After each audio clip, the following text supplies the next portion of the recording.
Glory to God. അനുഗ്രഹീതമായ ഒരു നല്ല പ്രഭാതത്തിൽ ഒരിക്കൽ കൂടെ കർത്തൃസന്നിധി നമുക്കെല്ലാവർക്കും തിരുവചന ധ്യാനത്തിനായി ഒത്തുകൂടുവാൻ സർവശക്തനായ ദൈവം നൽകിയ അവസരത്തിനായി സ്തോത്രം ചെയ്യുന്നു. വളരെ പ്രാർത്ഥനയോടും പ്രതീക്ഷയോടും കൂടെ ഇന്ന് സൂമിലും യൂട്യൂബിലും ഒക്കെയായി ജോയിൻ ചെയ്തിരിക്കുന്ന മാന്യ സഹോദരങ്ങൾക്ക് എന്റെ ക്രിസ്തീയ വന്ദനം ഞാൻ അറിയിക്കുന്നു. പ്രിയപ്പെട്ടവരെ, എല്ലാ ദിവസവും രാവിലെ 4:30 മണി മുതൽ 7 മണി വരെ നമ്മുടെ മീറ്റിംഗ്, നിങ്ങൾ കാണുന്ന ഈ മീറ്റിംഗ് നമ്മുടെ ഈ സൂമിൽ നടക്കുന്ന മീറ്റിംഗ് ആണ്. നിങ്ങൾക്ക് ആ മീറ്റിംഗിൽ ജോയിൻ ചെയ്യാൻ താല്പര്യമുണ്ടെങ്കിൽ ഡിസ്ക്രിപ്ഷൻ ബോക്സിൽ ലിങ്ക് കൊടുത്തിട്ടുണ്ട്. നിങ്ങൾക്കും ആ മീറ്റിംഗിൽ പങ്കാളികളാകാം, ഒത്തുചേർന്ന് പ്രാർത്ഥിക്കാം. നിങ്ങൾക്ക് വേണ്ടി പ്രാർത്ഥിക്കാൻ ഒരു കൂട്ടത്തെ പരിശുദ്ധാത്മാവായ ദൈവം അവിടെ ഒരുക്കിയിരിക്കുന്നു. ഒപ്പം മുകളിൽ കാണുന്ന പ്രെയർ ലൈൻ നമ്പറുമായി നിങ്ങൾക്ക് ബന്ധപ്പെടാൻ സാധിക്കുമെങ്കിൽ നിങ്ങൾക്ക് ഞങ്ങളുടെ ഈ സൂമിന്റെ ലിങ്ക് നിങ്ങളുടെ വാട്സാപ്പിൽ അയച്ചു കിട്ടുന്നതുമാണ്. ദൈവത്തിന്റെ വചനത്തിന് നമ്മുടെ ലൈഫിൽ വലിയ മാറ്റങ്ങൾ വരുത്താൻ സാധിക്കുന്ന ഒന്നാണ്. ലോകത്തിൽ അവൻ അനേക വ്യക്തികൾ പുസ്തകങ്ങൾ എഴുതിയിട്ടുണ്ട്. ഒരു പുസ്തകങ്ങൾക്കും ഒരു മനുഷ്യന്റെ ജീവിതത്തിലും ഒരു പ്രത്യേക നിലവാരത്തിനപ്പുറം സ്വാധീനം ചെലുത്താൻ കഴിയാതിരിക്കുന്നു. ഏത് പണ്ഡിതനെയും ഏത് പാമരനെയും ഒരുപോലെ സ്പർശിക്കുന്നതാകുന്ന ദൈവത്തിന്റെ തിരുലിഖിതം അന്നും ഇന്നും എന്നും ലോകം മുഴുവനും സർക്കുലേറ്റ് ചെയ്തുകൊണ്ടിരിക്കുന്ന ദൈവത്തിന്റെ വചനം ഇന്ന് പലരെയും മാനസാന്തരത്തിന്റെ അനുഭവത്തിലേക്ക്, വിടുതലിന്റെ അനുഭവത്തിലേക്ക്, സുബോധത്തിന്റെ അനുഭവത്തിലേക്ക്, സത്യത്തിന്റെ അനുഭവത്തിലേക്ക് നയിച്ചുകൊണ്ടിരിക്കും. ഞാൻ മുന്നേ ഒരു മീറ്റിംഗിൽ പറഞ്ഞതുപോലെ, നമ്മൾ ഒരു 10 കോപ്പി ദൈവവചനത്തിൻ്റെത് കത്തിച്ച് കളയുമ്പോൾ 10 ലക്ഷം കോപ്പിയായി അത് എവിടെ നിന്നറിയാതെ പുറത്തു വന്നുകൊണ്ടിരിക്കുകയാണ്. കാരണം ഈ ഭൂമിയിൽ ഓക്സിജൻ നിറഞ്ഞു നിൽക്കുന്നത് പോലെ തന്നെ ദൈവത്തിന്റെ വചനവും വചനത്തിന്റെ ശക്തിയും നിറഞ്ഞു നിൽക്കും. എത്ര പേർ ഈ ലോകത്തിലുള്ള സകല ബൈബിൾ കത്തിച്ചു കളഞ്ഞാലും കീറിക്കളഞ്ഞാലും ഞാൻ നിങ്ങളോട് പറയട്ടെ, അതിന്റെ പുതിയൊരു കോപ്പി എവിടുന്നെങ്കിലും ഈ ഭൂമിയിൽ പുറത്തു വരും. കാരണം ഈ ഭൂമി നിലനിൽക്കുന്നത് പോലും അവന്റെ വചനത്താൽ. ഈ ഭൂമി നിലനിൽക്കുന്നത് പോലും അവന്റെ വചനത്താൽ. സോ ഈ ഭൂമിയിൽ നിന്ന് ഒരിക്കലും ദൈവത്തിന്റെ വചനം ഒരു നിയമം കൊണ്ട് നിർമൂലമാക്കാനോ ഒരു വാശി കൊണ്ട് നിർമൂലമാക്കാനോ ഒന്നും സാധിക്കാത്തതാകുന്നത് കൊണ്ട് ഈ ഭൂമി പോലും നിലനിൽക്കുന്നത് അതിന്റെ അച്ചുതണ്ടിന്മേലാണെന്ന് പറയുമ്പോൾ ഈ അച്ചുതണ്ടിനെ തന്നെ നിലനിർത്തിയിരിക്കുന്നത് ദൈവത്തിന്റെ വചനത്താൽ ആകെ കൊണ്ട് ഈ ഭൂമിയിൽ നിന്ന് ദൈവവചനം നീക്കം ചെയ്യാൻ സാധിക്കുന്നത് എന്നതുപോലെ തന്നെ ഒരു മനുഷ്യന്റെ ജീവിതത്തിലും ദൈവവചനത്തെ നീക്കിക്കൊണ്ട് അവനെ നിലനിൽപ്പിൽ, ദൈവവചനത്തെ ഒഴിവാക്കിക്കൊണ്ട് അവനൊരു നിലനിൽപ്പിൽ.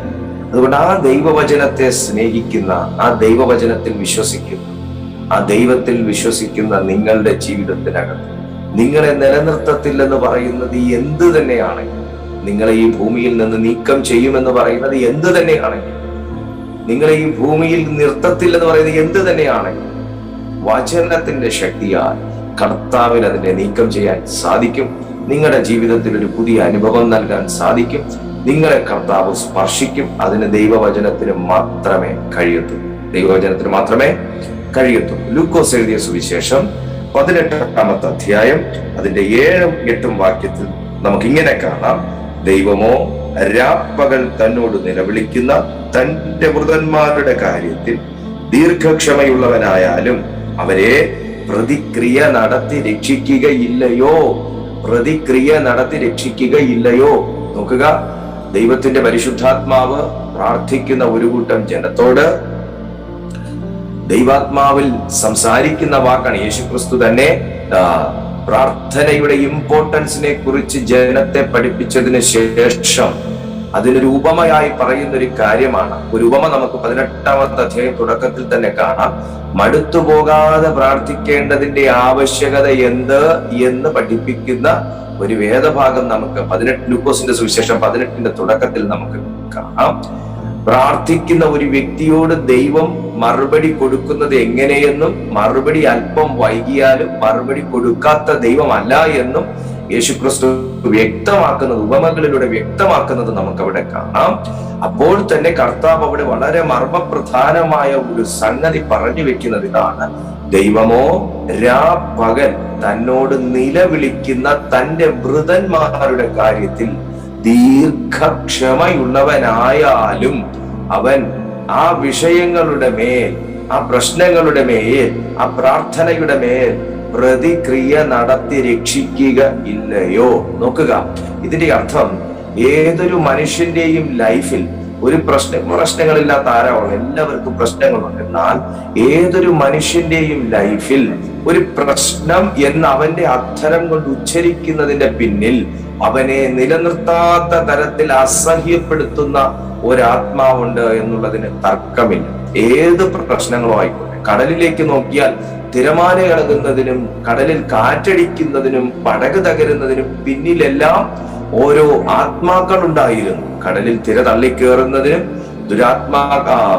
കടലിൽ തിര തള്ളിക്കേറുന്നതിനും പടകിനെ മുക്കാൻ നോക്കുന്നതിനും ശിഷ്യന്മാരുടെയും കർത്താവിന്റെയും യാത്ര തടയാൻ ശ്രമിക്കുന്നതിനും അവരുടെ മുന്നോട്ടുള്ള ഗമനത്തെ തടയുന്നതിനും ഒക്കെ അവരുടെ ജീവൻ അപായപ്പെടുത്തുന്നതിന് പിന്നിലെല്ലാം പ്രശ്നങ്ങളായി കാണുന്നത് തിരമാലകളും കാറ്റുമാണെങ്കിലും അതിനെ ഇളക്കി വിട്ട ഒരു ലഗ്യോന്യ ശക്തിയെ നമുക്ക് ഗദരദേശത്തു നിന്ന് പുറപ്പെട്ടു വന്നതായിട്ട് കാണാനായിട്ട് സാധിക്കും. മർക്കോസിന്റെ സുവിശേഷവും മത്തായിയുടെ സുവിശേഷവും ഒക്കെ കണക്ട് ചെയ്ത് വായിക്കുകയാണെങ്കിൽ നമുക്കത് മനസ്സിലാക്കാനായിട്ട് സാധിക്കും.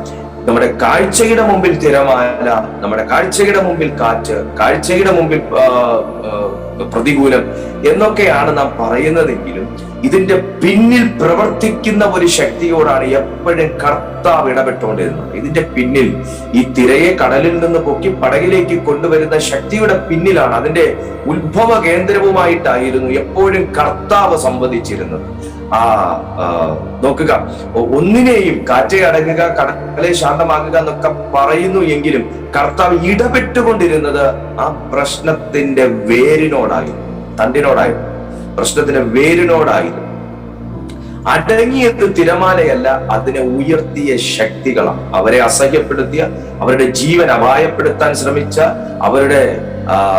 അവരുടെ യാത്രയ്ക്ക് വിരോധമായി പ്രവർത്തിച്ച ദുർശക്തികളോടായിരുന്നു ദൈവത്തിന്റെ പരിശുദ്ധാത്മാവ് സംസാരിച്ചതും ദൈവത്തിന്റെ ആത്മാവ് ഇടപെട്ടതും. അതിനോടാണ് ദൈവം അമർച്ചയായി കൽപ്പിച്ചത്. ഇന്ന് ഈ മെസ്സേജ് കേൾക്കുന്ന ആരോടോ പരിശുദ്ധാത്മാവ് പറയുന്നു, നിങ്ങളുടെ മുമ്പോട്ടുള്ള ഗമനങ്ങൾക്കും നിങ്ങളുടെ മുമ്പോട്ടുള്ള വാഗ്ദത്തങ്ങളുടെ നിവർത്തീകരണത്തിനും നിങ്ങളുടെ നിലനിൽപ്പിന് തന്നെ ബുദ്ധിമുട്ടായി വരുന്ന സംഗതികളോട് ഇന്ന് പകൽ പരിശുദ്ധാത്മ നിറവിൽ ഞാൻ പറയുന്നു, അവൻ കൽപ്പിക്കുന്നു എങ്കിൽ അത് ആ പ്രശ്നത്തിന്റെ വേരിനോടായിരിക്കും, അതിന്റെ ആ കേന്ദ്രത്തോടായിരിക്കും അത് കൽപ്പിക്കുന്നത്. അവൻ സാഹചര്യങ്ങളോടല്ല കൽപ്പിക്കുന്നത്. മനുഷ്യൻ എപ്പോഴും സാഹചര്യങ്ങളോടാണ് കൽപ്പിക്കുന്നത്. പക്ഷെ ദൈവത്തിന്റെ ആത്മാവ് ഒരു വിഷയത്തെ ഹാൻഡിൽ ചെയ്യാൻ തുടങ്ങുന്നത് ആ സാഹചര്യത്തിന്റെ പിന്നിലെ കാരണക്കാരനോടാണ്. മനുഷ്യൻ എപ്പോഴും കൽപ്പിക്കുന്നത് യേശുവിന്റെ നാമത്തിൽ മാറിപ്പോന്ന് പറയുമ്പോ അവൻ ആ ഭൂതത്തോട് അവൻ കൽപ്പിക്കുമ്പോൾ, ഒരു ദുരാത്മാവ് ബാധിച്ച മനുഷ്യനോട് കൽപ്പിക്കുമ്പോൾ കർത്താവ് സംസാരിക്കുന്നത് ആ ഭൂതം വരാൻ ഇടയായ റൂട്ടിനോടാണ്. റൂട്ട് കട്ട് ചെയ്ത് വിട്ടാൽ പിന്നെ വേറെ വളർച്ചയില്ല. ഇത് പകരം ആരോടോ യാത്രയുമായി ബന്ധപ്പെട്ട് ഏതോ മനുഷ്യനോട് ദൈവാത്മാവ് സംസാരിക്കുന്നു. നിങ്ങളുടെ ആ യാത്രയെ തടയുന്ന, മുമ്പോട്ടുള്ള ഗമനത്തെ തടയുന്ന ആ സ്പിരിറ്റിനോട് പരിശുദ്ധാത്മാവ് കൽപ്പിക്കുന്നു. നോക്കുക, ദൈവമോ രാപ്പകൽ തന്നോട് നിലവിളിക്കുന്ന തന്റെ വൃതന്മാരുടെ കാര്യത്തിൽ ദീർഘക്ഷമയുള്ളവനായാലും അവരെ പ്രതിക്രിയ നടത്തി രക്ഷിക്കുകയില്ല. പറഞ്ഞു വന്നതിൽ തന്നെ ഞാൻ വരുന്നു. ആ പ്രതിക്രിയ എന്ന് പറയുന്നത് അവരുടെ പടകിന് നേരെ ആഞ്ഞടിച്ച കാറ്റാണ്. ഞാൻ നിങ്ങൾക്ക് മനസ്സിലാക്കാൻ വേണ്ടിയിട്ടാണ് ഈ കാറ്റും കടലും പടകും എടുത്തത്. അതാവുമ്പോൾ എല്ലാവർക്കും അറിയാവുന്ന കാര്യമാണ്. എല്ലാവരും ഈ പെന്തക്കോസ്ത് അനുഭവത്തിൽ ജനിച്ചു വളർന്നവരാകണമെന്നില്ല. പക്ഷേ ഏതൊരു സുവിശേഷ പ്രസംഗത്തിനകത്ത് നമുക്ക് വളരെ കോമൺ ആയി കേൾക്കാൻ കഴിയുന്ന ഒരു കാര്യമാണ് ഈ പടകും കാറ്റും കടലും. അതുകൊണ്ട് തന്നെയാണ് ഞാൻ ഇതൊരു യൂട്യൂബ് മെസ്സേജ് ആയതുകൊണ്ട് ആ ഒരു കാര്യം തന്നെ ഞാൻ ഇതിനകത്ത് കണക്ട് ചെയ്യുന്നത്. എല്ലാവർക്കും മനസ്സിലാക്കാൻ സാധിക്കുന്ന ഒരു കാര്യമാണ്. നോക്കുക, ആ പ്രശ്നത്തിന് നേരെ കൽപ്പിച്ച കർത്താവ് അവരുടെ പ്രാണൻ അപായപ്പെടാനായിട്ട് അനുവദിച്ചു, അവരുടെ ജീവൻ അപായപ്പെടാനായിട്ട് അനുവദിച്ചു. അതിന്റെ പിന്നിലെ കാര്യം എന്താന്ന് ചോദിച്ചാൽ അവർ അസോസിയേറ്റ് ചെയ്ത് നിന്നതും അവർ കണക്ട് ആയി നിന്നത് ക്രിസ്തുവുമായിട്ട്. ക്രിസ്തുവുമായി കണക്ട് ആയിട്ട് നിൽക്കുന്ന ഒരു വ്യക്തിയിൽ ഞാൻ എപ്പോഴും പറഞ്ഞിട്ടുണ്ട്, ക്രിസ്തുവിന്റെ സ്വഭാവ ഗുണങ്ങൾ അവരുടെ ജീവിതാംശത്തിനകത്തുണ്ടാകും. എത്ര അവിശ്വാസം പറഞ്ഞാലും, എത്ര പിന്നോക്കം പോയാലും ക്രിസ്തുവിന്റെ ജീവിത സ്വഭാവം, ക്രിസ്തുവിന്റെ സ്വഭാവം അവരിൽ ഉണ്ടാകും. ക്രിസ്തുവിന്റെ ഈ സ്വഭാവത്തെ നമുക്ക് ഉപ്പ് എന്നെടുത്തു കഴിഞ്ഞാൽ, ക്രിസ്തുവിന്റെ ഈ സ്വഭാവത്തെ നമുക്ക് ഉപ്പ് എന്നെടുത്തു കഴിഞ്ഞാൽ മർക്കോസ് എഴുതിയ സുവിശേഷം അതിന്റെ 9-ാമത്തെ അധ്യായം, മർക്കോസ് എഴുതിയ സുവിശേഷം അതിന്റെ 9-ാമത്തെ അധ്യായം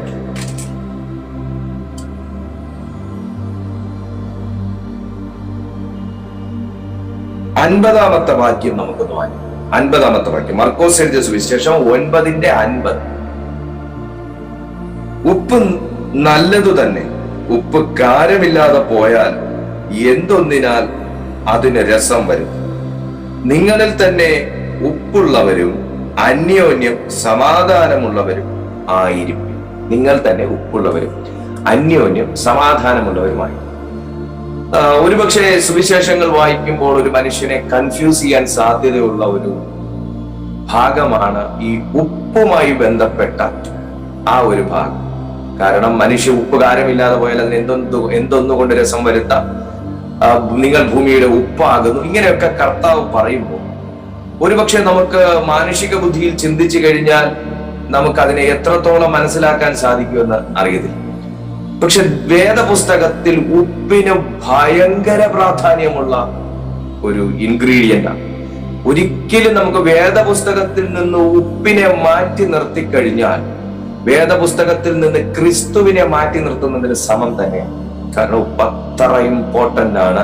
വേദപുസ്തക അടിസ്ഥാനത്തിൽ ഉപ്പ് അത്ര ഇമ്പോർട്ടന്റ് ആണ്. വേദപുസ്തകത്തിൽ ഉപ്പ് അത്ര ഇമ്പോർട്ടന്റ് ആണ്. ഉപ്പ് ഈ ഭൂമിയിൽ അത്ര ഇമ്പോർട്ടന്റ് ആണ്. ഈ 3 കാര്യം ഞാൻ നിങ്ങൾക്ക് തെളിയിച്ചു. ഭൂമിയിൽ ഉപ്പ് അത്ര ഇമ്പോർട്ടന്റ് ആണെന്നുള്ള കാര്യം ഞാൻ നിങ്ങൾക്ക് ഇന്ന് തെളിയിച്ചു.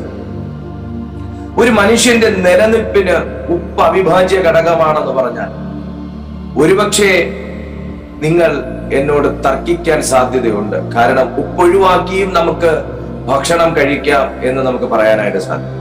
എന്നാൽ ഭക്ഷണത്തിലെ ഉപ്പിന്റെ കാര്യം മാത്രമല്ല ഇവിടെ ഞാൻ പറയാൻ ആഗ്രഹിക്കുന്നതും പ്രകൃതി പറയാൻ ആഗ്രഹിക്കുന്നതും വേദപുസ്തകം പറയാൻ ആഗ്രഹിക്കുന്നത്. നിങ്ങൾ ഭൂമിയുടെ ഉപ്പാകുന്നു എന്ന് പറഞ്ഞു കഴിഞ്ഞാൽ യേശുക്രിസ്തു വ്യക്തമായി തിരിച്ചറിഞ്ഞിട്ടാണ് ആ വാക്ക് പറഞ്ഞത്. നിങ്ങളാകുന്ന ഉപ്പാണ് ഈ ഭൂമിയുടെ നിലനിൽപ്പ് എന്ന് പറയുന്നത്. അതായത് ഒന്നും കൂടെ ഞാൻ നിങ്ങൾക്ക് വ്യക്തമാകുന്ന രീതിയിൽ പറഞ്ഞു കഴിഞ്ഞാൽ ഈ ഭൂമിയുടെ നിലനിൽപ്പിന്റെ ആധാരം തന്നെ ഉപ്പാണ് എന്ന് നിങ്ങൾ സമ്മതിക്കേണ്ടി വരും, അല്ലെങ്കിൽ എനിക്ക് പറയേണ്ടി വരും, അല്ലെങ്കിൽ ശാസ്ത്രം അത് തെളിയിച്ചു കഴിഞ്ഞൊരു കാര്യമാണ്. അതായത് ഈ ഭൂമിയുടെ നിലനിൽപ്പിന്റെ അടിസ്ഥാനം തന്നെ, ഈ ഭൂമിയുടെ നിലനിൽപ്പിന്റെ അടിസ്ഥാനം തന്നെ ഉപ്പാണ്. കേവലം 10 രൂപയ്ക്ക് നമുക്കൊരു പാക്കറ്റിൽ കിട്ടുന്ന ഉപ്പിന് ഒരു ഭൂമിയെ നിലനിർത്താനുള്ള കഴിവുണ്ട് എന്ന് പറഞ്ഞു കഴിഞ്ഞാൽ ഒരുപക്ഷെ അതിനകത്തൊരു അതിശയോക്തി ഉണ്ടാകാം. എന്നാൽ വേദപുസ്തക പ്രകാരം പറയുന്നു, ഭൂമിക്ക് ഉപ്പിന് കാരമില്ലാതെ പോയാൽ അതിനെ ഒന്നുകൊണ്ടും രസം വരുത്താൻ കഴിയാത്തതുപോലെ ഭൂമിയിൽ നിന്ന് ഉപ്പിന്റെ അംശത്തെ നീക്കം ചെയ്ത് കളയുകയാണെങ്കിൽ അന്ന് തീരും മനുഷ്യന്റെ ആയുസ്സും മനുഷ്യന്റെ അവസാനം. അന്ന് തീരും മനുഷ്യന്റെ ആയുസ്സും മനുഷ്യന്റെ ഈ ഭൂമിയിലെ ജീവിതത്തിന്റെ പാർ. എന്തിനേറെ പറയുന്നു, ഓക്സിജൻ എന്ന് പറയുന്ന ഒരു ജീവവായു പോലും മനുഷ്യന് ശ്വസിക്കാൻ ഇല്ലാണ്ടായി പോകും ഈ ഭൂമിയിൽ നിന്ന് ഉപ്പ് നീക്കം ചെയ്ത് കഴിഞ്ഞു. എവിടെയാണ് ഈ ഉപ്പിനെ ദൈവം സ്വരൂപിച്ചിരിക്കുന്നത്? നമുക്ക് വളരെ എന്നും എപ്പോഴും എത്ര ചെറിയവനും എത്ര ഇളയതുങ്ങളും എത്ര പ്രായം ചെന്ന വ്യക്തികളും എന്നും അതിശയത്തോടുകൂടെ മാത്രം നോക്കിക്കാണുന്ന കടലിനകത്താണ് കർത്താവ് ഈ ഉപ്പിനെ സ്വരൂപിച്ച് നിർത്തിയിരിക്കുന്നത്. എന്തുകൊണ്ടാണ് കടൽ ജലത്തിന് ഉപ്പുണ്ടാകുന്നത് എന്നൊക്കെ നാം കുഞ്ഞു ക്ലാസ്സിൽ പഠിച്ചിട്ടുണ്ട് ഉള്ള കാര്യമാണ്. നിങ്ങൾക്ക് എത്ര പേർക്ക് അത് നിങ്ങൾക്ക് ഓർമ്മയുണ്ടെന്ന് എനിക്കറിയത്തില്ല, എങ്കിലും ഞാൻ വളരെ ലഘുവായി പറഞ്ഞു തരാം. കടൽ ജലത്തിൽ എന്തുകൊണ്ടാണ് ഉപ്പ്? ഏതെങ്കിലും Tata company, Reliance company, sprinkle company വല്ലതും ഉപ്പ് കൊണ്ട് അവരുടെ ഉപ്പ് ഫാക്ടറിയിൽ നിന്ന് ഉപ്പ് ഒഴുക്കി വിടുന്നത് കൊണ്ടാണോ ഈ കടൽ ജലത്തിന് ഉപ്പുണ്ടാകുന്നത്? അപ്പൊ ഞാൻ ചോദിക്കട്ടെ, അങ്ങനെയാണെങ്കിൽ അവർ ഉപ്പ് ഉണ്ടാക്കുന്നത് ഏതിൽ നിന്നാണ്? കടൽ ജലത്തിൽ നിന്നാണല്ലോ ഉപ്പുണ്ടാക്കുന്നത്. അവരുടെ ഫാക്ടറിയിൽ നിന്ന് ഒഴുക്കി വിടുന്ന കെമിക്കൽസ് കൊണ്ടാണ് കടൽ ജലത്തിൽ ഉപ്പ് മാറാതെ നിൽക്കുന്നതെങ്കിൽ പിന്നെ അവർ ഉപ്പുണ്ടാക്കുന്നത് എന്തുകൊണ്ടാണ്? ചിന്തിച്ചു നോക്കും. ചിന്തിക്കേണ്ട വസ്തുത, കടൽ ജലത്തിൽ ഉപ്പുണ്ടാകുന്നതിന്റെ കാരണം പ്രകൃതിയിൽ പെയ്യുന്ന മഴയാണ്, ഭൂമിയിൽ പെയ്യുന്ന മഴയാണ് അതിന്റെ കാരണം. വാവ്, എത്ര അതിശയമായി നമുക്ക് ചിന്തിക്കാൻ കഴിയുന്നല്ലേ? ഭൂമിയിൽ പെയ്യുന്ന മഴയും ഭൂമിയിൽ നിൽക്കുന്ന പാറയുമാണ് കടലിനകത്ത് ഉപ്പ് ഉണ്ടാകാനുള്ളതിന്റെ കാരണം. കാരണം ഭൂമിയിൽ പെയ്യുന്ന മഴ നമ്മുടെ പാറകളുമായി പ്രതിപ്രവർത്തിച്ച് ഭൂമിയിൽ മഴവെള്ളത്തിൽ അടങ്ങിയിരിക്കുന്ന ആസിഡ് കണങ്ങൾ പാറയുമായി പ്രതിപ്രവർത്തിച്ച് ആൽക്കലൈൻ ഉണ്ടായി. ആ ആൽക്കലൈൻ നമ്മുടെ അതുപോലെ നമ്മുടെ അന്തരീക്ഷത്തിനകത്ത് അടങ്ങിയിരിക്കുന്ന കാർബൺ ഡൈ ഓക്സൈഡുമായി പ്രതിപ്രവർത്തിച്ച് കാർബോണിക് ആസിഡ് ഉണ്ടായി. ഇത് എല്ലാം കൂടെ ഒലിച്ച് അരുവികളിലൂടെയും തടാകങ്ങളിലൂടെയും ഇറങ്ങി, ചെറുതോടുകളിലൂടെ ഇറങ്ങി, അത് നേരെ സമുദ്രത്തിൽ ചെന്ന് അവസാനിക്കുന്നത് കൊണ്ടാണ് കടൽ ജലത്തിന് ഉപ്പുണ്ടാകുന്നത്. വളരെ ഷോർട്ടായിട്ടാണ് പറഞ്ഞത്, കുറച്ച് കാര്യമായിട്ട് അത് പറയേണ്ടതാണെങ്കിലും വളരെ ഷോർട്ടായി. എന്തായാലും അന്തരീക്ഷത്തിലെ കാർബൺ ഡൈ ഓക്സൈഡും ഭൂമിയിൽ നൽകിയിരിക്കുന്ന പാറയും ഒക്കെയായി പ്രതിപ്രവർത്തിച്ച് അതിനകത്തൊരു വൈദ്യുത കണങ്ങൾ ഉണ്ടായി. ആ വൈദ്യുത കണങ്ങളായ ഞാൻ ഇവിടെ നോട്ട് ചെയ്ത് വെച്ചിട്ടുണ്ടായിരുന്നു, അയോണുകൾ, വൈദ്യുത കണങ്ങളായ അയോണുകൾ ഉണ്ടായി. ഈ അയോണുകളാണ് ശരിക്കും പറഞ്ഞാൽ ഒലിച്ച് നേരെ കടൽ ജലത്തിലേക്ക് ഇറങ്ങി കടലിന് ഉപ്പുരസം ഉണ്ടാകുന്നത്. വളരെ ഷോർട്ടായിട്ടാണ് പറഞ്ഞത്. എന്തായാലും അന്തരീക്ഷത്തിനകത്തുള്ള പ്രവർത്തനമാണ് സത്യത്തിൽ കടൽ ജലത്തിനകത്ത് ഉപ്പുരസങ്ങൾ ഉണ്ടാക്കുന്നത് എന്ന് നിങ്ങൾ മനസ്സിലാക്കിയിരിക്കുക. ശരി, ഈ കാര്യം മനസ്സിലായി. കടലിൽ ഉപ്പുള്ളതും പ്രകൃതിയിൽ മനുഷ്യൻ ജീവിക്കുന്നതുമായിട്ട് എന്താണ് ബന്ധം? കടലിലെ ഉപ്പും പ്രകൃതിയിൽ മനുഷ്യൻ ശ്വസിക്കുന്ന വായുവുമായി എന്താണ് ബന്ധമെന്ന് സ്വാഭാവികമായിട്ട് നമുക്ക് ചിന്തിക്കാനായിട്ട് കഴിയും. ശാസ്ത്രജ്ഞന്മാർ പറയുന്നതിന്റെ അടിസ്ഥാനത്തിൽ ഞാൻ പറയാം.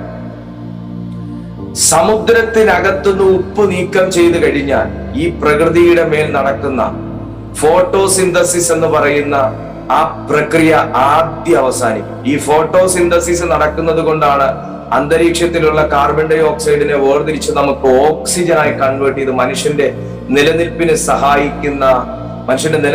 സഹായിക്കുന്ന ഓക്സിജൻ നമുക്ക് ശ്വസിക്കാനായിട്ട് സാധിക്കും.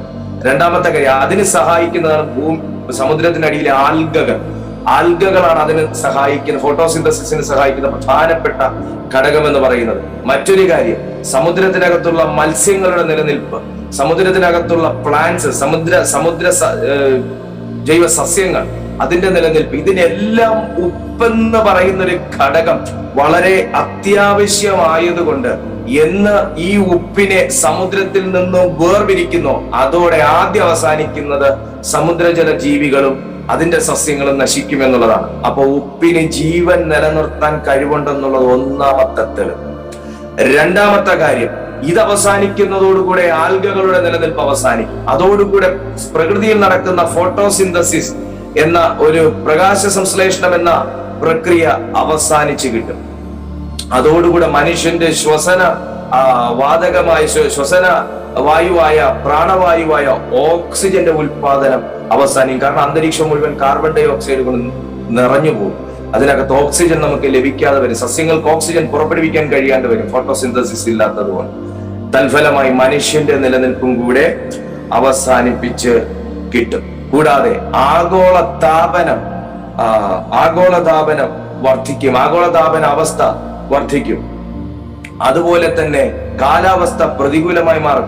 എല്ലാ ഘടകങ്ങളും ഒരു ഉപ്പിന്റെ അംശം, 10 രൂപ കൊടുത്ത് മേടിക്കുന്ന ഉപ്പിന്റെ അംശം ഈ ഭൂമിയിൽ നിന്ന് നീങ്ങിക്കഴിഞ്ഞാൽ സകല പ്രവർത്തനങ്ങളും താറുമാറാകും. എന്തിനേറെ പറയുന്നു, മനുഷ്യവംശം പോലും നശിച്ചു പോകും. നോക്കിക്കേ, ഒരു ഉപ്പിന് ഇത്രത്തോളം ഇത്രയും ഇമ്പോർട്ടൻസ് മാത്രമേ ഞാൻ പറഞ്ഞിട്ടുള്ളൂ. അതും പലതും വിട്ടും പലതും ഒഴിവാക്കി വളരെ ബ്രീഫായിട്ടാണ് നിങ്ങളോട് ഞാൻ പറഞ്ഞത്. സമുദ്രജല ജീവികൾക്ക് ഉപ്പ് എത്ര ഇമ്പോർട്ടന്റ് ആണ്. കാരണം ഇത് ഉണ്ടായത് തന്നെ ഈ ഉപ്പുമായി പരിണമിച്ചാണ് ഈ സമുദ്രജല ജീവികൾ. ആകെ 2,70,000 സമുദ്രജല ജീവികളെ മാത്രമേ കണ്ടുപിടിച്ചിട്ടുള്ളൂ. ഇനി 2 ദശലക്ഷത്തിനപ്പുറം ഇനി കണ്ടുപിടിക്കാൻ കിടക്കുന്നു. കാരണം അതൊക്കെ പഠിച്ചുകൊണ്ടിരിക്കുന്നതേ ഉള്ളൂ.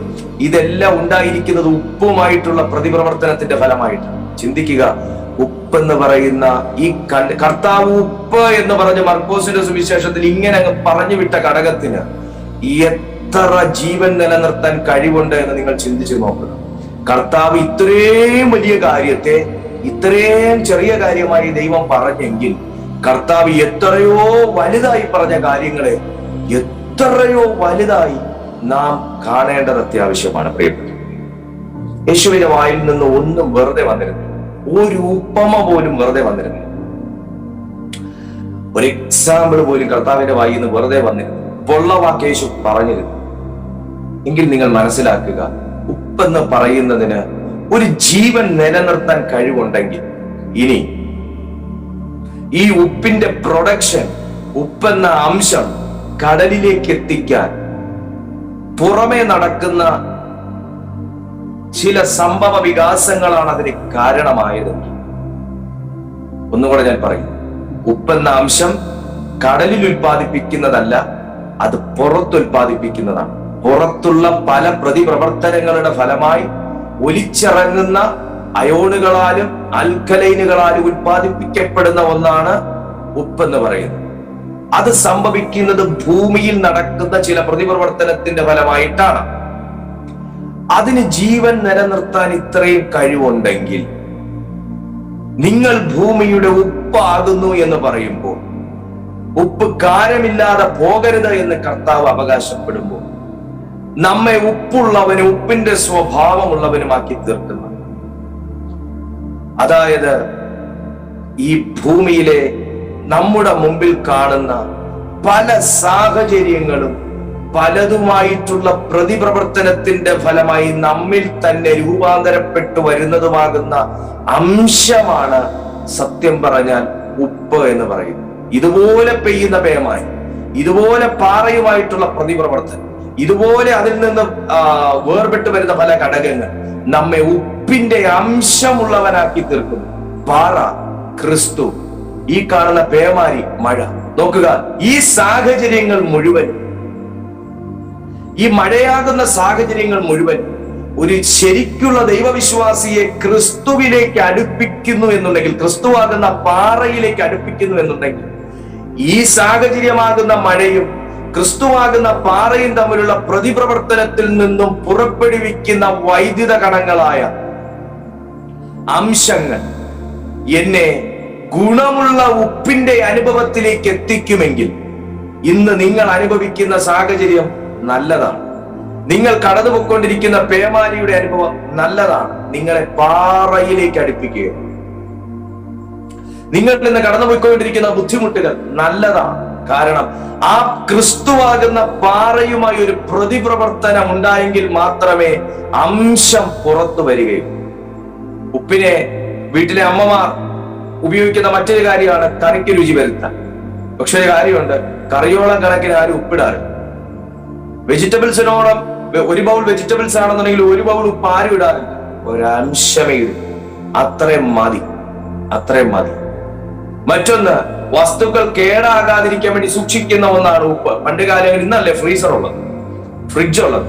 എന്നാൽ പണ്ട് കാലങ്ങളിൽ ഫ്രീസറോ ഫ്രിഡ്ജോ ഒന്നുമില്ല. ശീതീകരിക്കാൻ വേണ്ടി ഉപയോഗിച്ചുകൊണ്ടിരുന്ന ഭക്ഷണങ്ങൾ ശീതീകരിക്കപ്പെടാൻ വേറെ മാർഗമില്ലാതിരുന്നത് കൊണ്ട് ഭക്ഷണം കേടാകാതിരിക്കാൻ വേണ്ടി അവർ ഉപ്പ് വിതറി അതിനെ സൂക്ഷിച്ചിരുന്നു.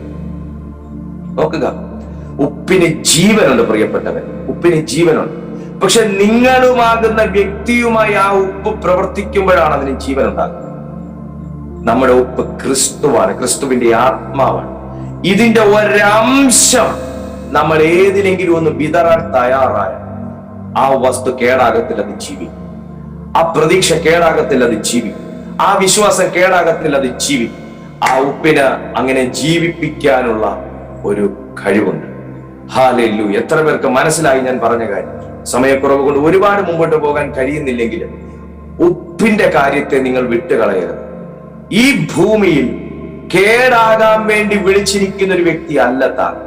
ഈ ഭൂമിയിൽ നിലത്തിട്ട് ചവിട്ടിക്കളയാൻ വേണ്ടി വിളിച്ചിരിക്കുന്ന വ്യക്തി അല്ല താങ്കൾ. പക്ഷെ വേദപുസ്തകം തന്നെ പറയുന്നു, ഉപ്പിന് ഉപ്പിന്റെ സ്വഭാവമില്ലാതെ പോയി, ഉപ്പിന് കാരമില്ലാതെ പോയി, നിലത്തിട്ട് ചവിട്ടാനല്ലാതെ അതിനെ കൊണ്ട് പിന്നെ വേറെ ഒന്നിനും കൊള്ളത്തില്ല.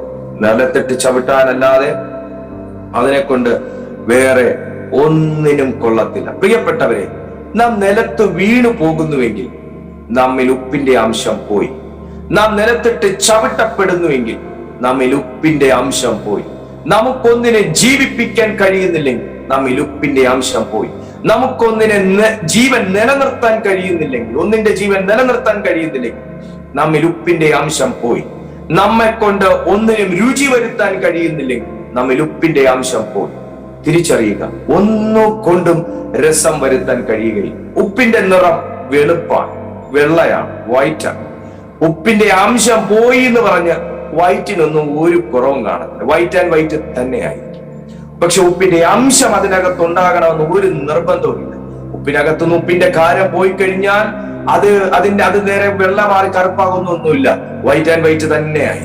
പക്ഷെ ഉപ്പിന്റെ അംശം അതിനകത്തുണ്ടാകണമെന്ന് കർത്താവ് വൈറ്റ് ആൻഡ് വൈറ്റിൽ നടന്നിട്ട് ഉപ്പിന്റെ അംശം ഇല്ലാതിരിക്കാനല്ല താങ്കളെ കുറിച്ച് ആഗ്രഹിക്കുന്നത്.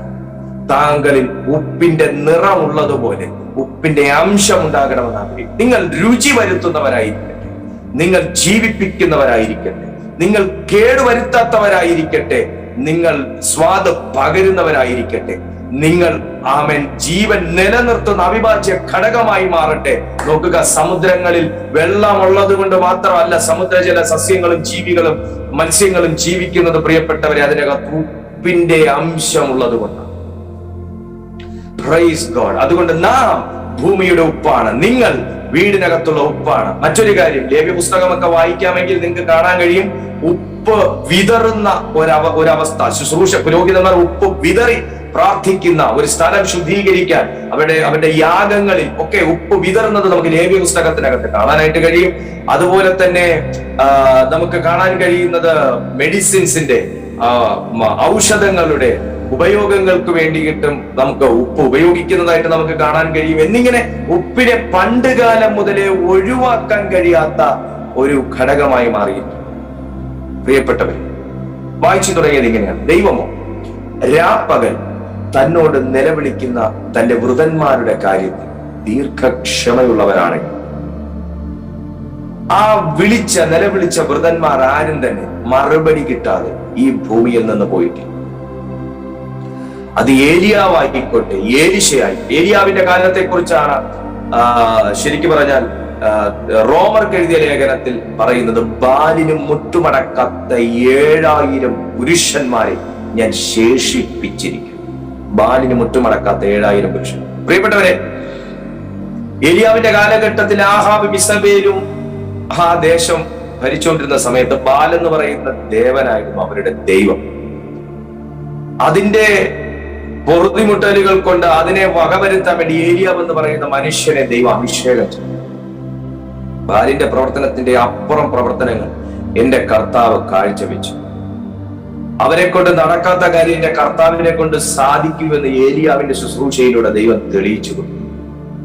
ഒന്ന് ഓർത്തു നോക്കുക, ഏലിയാവ് എന്ന് പറയുന്ന ഒരു ഉപ്പാകുന്ന ഒരു മനുഷ്യനെ ആ പട്ടണത്തിലെ ഇസബേലിയ ശക്തിക്കും ആഹാബി ശക്തിക്കും എതിരായി ദൈവം എഴുന്നേൽപ്പിച്ചപ്പോൾ ആ പട്ടണത്തിൽ മരണത്തിന്റെ അവസ്ഥയെ നീക്കി ജീവന്റെ അനുഭവത്തെയാണ് തന്റെ അഭിഷേകത്തിലൂടെ ദൈവത്തോടെ വെളിപ്പെടുത്തുന്നത്. എന്ന് പറയുന്നത് പോലെ ഏതൊരു പൈശാചിക കർത്തൃത്വവും തകർക്കാൻ,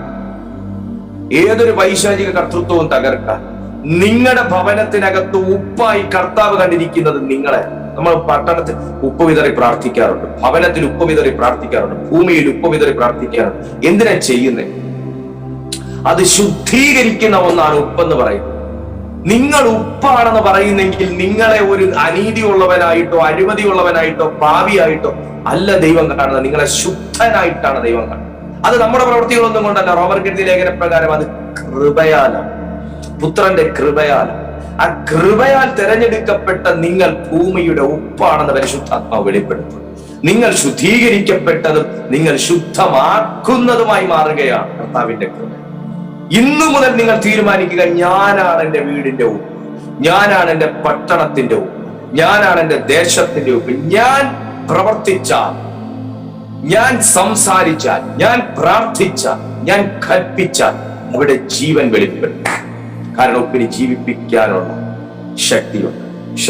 പ്രിയപ്പെട്ടവരെ, പക്ഷേ ഈ പ്രകൃതിയുടെ പുറത്ത് കാണുന്ന ഈ മഴയും ഈ ഇടിമുഴക്കവും ഈ കാറ്റും ഈ തോരാത്ത മഴയും മുഴുവനും വ്യക്തമാക്കുന്നത് ഈ പാറയെ പിളർക്കാനുള്ള, ഈ പാറയെ ഒന്ന് വികർഷിക്കാനുള്ള, ഈ പാറയെ ഒന്ന് ചോപ്പ് ചെയ്യാനുള്ള അവസരങ്ങളായി മാത്രമാണ്. ഈ പാറയൊന്ന് ചോപ്പാകാതിരുന്നെങ്കിൽ, പാറയൊന്ന് നുറുങ്ങാതിരുന്നെങ്കിൽ, ഈ പാറയൊന്ന് തകരാതിരുന്നെങ്കിൽ, ഈ പാറയൊന്ന് പൊട്ടാതിരുന്നെങ്കിൽ ഒരിക്കലും അതിനകത്ത് നിന്ന് ഒരു അസിഡിക് സ്വഭാവം ഈ മഴയും പാറയുമായി ഉണ്ടാകാതിരുന്നെങ്കിൽ ഒരിക്കലും ഈ പാറ തകരത്തില്ല, ഈ പാറ ക്രാക്കാകത്തില്ല. ഈ പാറയിൽ നിന്നും വൈദ്യുത കണങ്ങളായ അയോണുകൾ പുറപ്പെടത്തില്ല. സോ കംഫർട്ട് സോണിൽ ഇരുന്നു കൊണ്ട് ഒരിക്കലും താങ്കൾക്ക് പ്രയോജനപ്പെടാൻ കഴിയില്ല. ക്രിസ്തുവാകുന്ന പാറയുമായി നിങ്ങളൊന്ന് പ്രവർത്തിക്കാൻ തയ്യാറാകുമ്പോഴാണ്, സമ്പർക്കത്തിൽ ഏർപ്പെടാൻ തയ്യാറാകുമ്പോൾ അതിൽ നിന്നും അയോണുകൾ എന്ന കണ്ടന്റ് പുറപ്പെട്ടതുപോലെ പാറയുടെ കണ്ടന്റ് നിങ്ങളിലേക്ക് പുറപ്പെടണം. ഇതിന് ശേഷമേ ഉപ്പെന്ന് പറയുന്ന ഒരു കണ്ടന്റ് ആയി വരുന്നുള്ളൂ. കടലിൽ ചെല്ലുന്നതിന് ശേഷമേ ഉപ്പെന്ന് പറയുന്ന കണ്ടന്റ് ആയി വരും. അപ്പോ മാത്രമേ ഉപ്പിന്റെ സ്വഭാവം വെളിപ്പെടുത്താനായി കഴിയൂ. പ്രിയപ്പെട്ടവരെ, ഞാൻ അവസാനിപ്പിക്കട്ടെ. ഇന്ന് നിങ്ങളുടെ മുമ്പിലുള്ള സാഹചര്യങ്ങൾ ക്രിസ്തുവാകുന്ന പാറയിലേക്ക് നിങ്ങളെ അടുപ്പിക്കാൻ വേണ്ടിയിട്ടുള്ള, ആ ക്രിസ്തുവാകുന്ന പാറ നുറുങ്ങിയത് കൊണ്ടാണ്, തകർന്നത് കൊണ്ടാണ് മനുഷ്യരാശിക്കുന്ന പാപമോചനവും ശാപമോചനവും ഒക്കെ അവകാശപ്പെടാൻ കഴിയും. ആ ക്രിസ്തുവാകുന്ന പാറ ഉടഞ്ഞത് കൊണ്ടാണ് നാം ഓരോരുത്തരും അതിൽ പണിയപ്പെടാൻ തുടങ്ങി. ആരും ക്വാറി അതുപോലെ കൊണ്ടുവന്ന് വീട് പണിത ചരിത്രമില്ല. ക്വാറിയിലെ പാറ പൊട്ടിച്ച് അതിന്റെ ചെറു കഷ്ണങ്ങളെ എടുത്ത് വീട് പണിത ചരിത്രമില്ല. അടിസ്ഥാനമിടുന്നതാണെങ്കിലും അങ്ങനെ. ഇതുപോലെ തന്നെ ക്രിസ്തുവാകുന്ന പാറമേ നാം പണിയാൻ തയ്യാറായാൽ അത് ശാശ്വതമായി. ക്രിസ്തുവാകുന്ന പാറ നുറുങ്ങിയത് കൊണ്ടാണ് നാം അതിൽ പണിയപ്പെട്ടതും. ആ പാറ നുറുങ്ങിയത് കൊണ്ടാണ് നമുക്ക് പാപമോചനം ലഭിച്ചതും. ആ പാറ നുറുങ്ങിയത് കൊണ്ടാണ് നാം ഇന്ന് രുചികരമാകുന്ന, കേട് വരുത്താതെ സൂക്ഷിക്കാൻ ഉപയോഗമാകുന്ന, ഭൂമിയിലെ ഫോട്ടോസിന്തസിസിന് കാരണമാകുന്ന, അന്തരീക്ഷത്തിന്റെ താപനില നിലനിർത്താൻ കാരണമാകുന്ന, പ്രാണവായുവിനെ നിലനിർത്താൻ കാരണമാകുന്ന, ഭൂമിയുടെ അനുഗ്രഹമാകുന്ന ഉപ്പായി നാം മാറാൻ. നിങ്ങളെ ദൈവം ഭൂമിയുടെ ഉപ്പായിട്ടാണ് കണ്ടേക്കുന്നത്. നിലത്തിട്ട് ചവിട്ടാൻ തക്കവണ്ണം ഉപ്പിന് കാരമില്ലാതെ പോകുന്നത്. ഉപ്പിന് കാരമില്ലാതെ പോകുന്നത് അതിന്റെ ഗുണം മനസ്സിലാകാതെ പോകുന്നത്, അതിന്റെ സ്വഭാവം, അതിന്റെ ഉപയോഗം മനസ്സിലാകാതെ പോകും. ദൈവത്തിന് ഉപയോഗമുള്ള ഉപ്പാകുന്ന നിങ്ങളെ ലോകത്തിന് ഒരുപക്ഷെ ആവശ്യം കാണുന്നു, വീട്ടുകാർക്ക് ആവശ്യം കാണുന്നു, നിങ്ങളുടെ സ്വന്തം എന്ന് പറയുന്ന ആർക്കും ഒരുപക്ഷെ നിങ്ങളെ ആവശ്യം കാണത്തില്ല. കാരണം അവർക്ക് ഈ ഭൂമിയിലെ കാര്യങ്ങളാണ് ആവശ്യം. പക്ഷെ കർത്താവിന് കടലിനകത്ത് കിടക്കുന്ന ഉപ്പിനെയാണ് ആവശ്യം. എത്രവർക്ക് മനസ്സിലാവുന്നു? കടലിനകത്ത് കിടക്കുന്ന ഉപ്പിനെയാണ് ദൈവത്തിന് ആവശ്യം. കാരണം അതാണ് അതിന്റെ ജീവന്റെ അടിസ്ഥാനം. ശരിക്കും പറഞ്ഞാൽ കടലിന്റെ അടിത്തറ. ഈ ഉപ്പ് കടലിൽ നിന്ന് വേർപെട്ടാൽ ഭൂമിയിൽ ജീവൻ ഉണ്ടാകത്തില്ല. സോ നിങ്ങളെ ജീവന്റെ അടിസ്ഥാനമായിട്ടാണ് കർത്താവ് കണ്ടത്. വീടിന് വേണ്ടാത്ത നിങ്ങളെ, നാട്ടുകാർക്ക് വേണ്ടാത്ത നിങ്ങളെ, സ്വന്തക്കാർക്ക് വേണ്ടാത്ത നിങ്ങളെ കർത്താവ് വിളിക്കും. കാരണം നിങ്ങൾ അവന്റെ ഉപ്പാണ്. നിങ്ങൾ അവന്റെ ഉപ്പാണ്. നിങ്ങൾ ജീവൻ നൽകാനുള്ളവൻ, നിങ്ങൾ ജീവൻ നിലനിർത്താനുള്ളവൻ, നിങ്ങൾ അനുഗ്രഹിക്കപ്പെട്ട സ്ത്രീയും പുരുഷനും. പ്രിയപ്പെട്ടവരെ, ഈ പാറയുമായുള്ള ബന്ധം എന്ന് മഴ അവസാനിപ്പിക്കുന്നു അന്ന് ഉപ്പിന്റെ അംശം നീക്കും. ഈ പാറയുമായുള്ള ബന്ധം എന്ന് മഴ അവസാനിപ്പിക്കുന്നു അന്ന് ഉപ്പിന്റെ അംശം നീക്കും. കടലിന് സ്വയമായി ഉപ്പുണ്ടാക്കാൻ കഴിയത്തില്ല. ഈ പാറയുമായുള്ള ബന്ധം എന്ന് മനുഷ്യൻ അവസാനിപ്പിക്കുന്നു അന്ന് അവനിലെ ഉപ്പിന്റെ സ്വഭാവ ഗുണങ്ങൾ തീരും. ഈ പാറയുമായിട്ടുള്ള ബന്ധം എന്ന് അവസാനിപ്പിക്കുന്നു അന്ന് ഉപ്പിന് ക്ഷാമം വരും. ഉപ്പിന് ക്ഷാമം. പ്രിയപ്പെട്ട ദൈവമക്കളെ, ദൈവം നമ്മെ വിളിച്ചിരിക്കുന്നു. വളരെ ഉന്നതമായ ഒരു വിളിയാണ്. നാം പ്രാർത്ഥിക്കുന്നവരും നാം ദൈവസന്നിധിയിൽ ഉപവസിക്കുന്നവരും ഒക്കെയാണ്. പക്ഷെ അവന്റെ വൃതന്മാരുടെ കാര്യത്തിൽ ദീർഘക്ഷമ കർത്താവ് കരുതിയാലും അവരുടെ ആവശ്യങ്ങൾക്ക്, അവരുടെ അവസ്ഥകൾക്ക് പ്രതിക്രിയ നടത്തി രക്ഷിക്കാത്ത ഒരു ദൈവമല്ല. കാരണം അവൻ സകലത്തെയും നന്നായി അറിയും. സകലത്തെയും നന്നായി അറിയും. താങ്കളെയും താങ്കളുടെ പ്രിയപ്പെട്ടവരുടെയും താങ്കളുടെ പ്രാർത്ഥനകളെയും ആവശ്യങ്ങളെയും യേശു നന്നായി അറിയും. അവിടെ നിന്ന് നിങ്ങളെ ഭൂമിയുടെ ഉപ്പായി കണ്ടില്ല. ഒരിക്കലും നിങ്ങളെ വിളിച്ച വിളിയിൽ നിന്ന് തെറ്റി നിങ്ങൾ പിന്മാറിപ്പോകരുത്. കർത്താവ് നിങ്ങളെ വിലയേറിയവനും മാന്യനുമായി കണ്ടില്ല. നിങ്ങൾ അമ്മയുടെ ഉദരത്തിൽ ഉരുവാകുന്നതിന് മുന്നേ കർത്താവ് നിങ്ങളെ കണ്ടു, സൂക്ഷിച്ചു. സോ ദൈവത്തിന്റെ കൃപയിൽ നിലനിൽക്കുക. ക്രിസ്തുവാകുന്ന പാറയിൽ ഉറക്കി. ദൈവം നിങ്ങളെ എവരെയും സമൃദ്ധമായി അനുഗ്രഹിക്കട്ടെ. അടുത്തൊരു ദിവസം ഈ ഒരു സന്ദേശവുമായി കാണുന്നതുവരെ ഉന്നതന്റെ ചിറകിന്റെ കീഴിൽ കർത്താവ് നിങ്ങളെ സൂക്ഷിക്കട്ടെ. I bless you in Jesus' almighty name. Amen.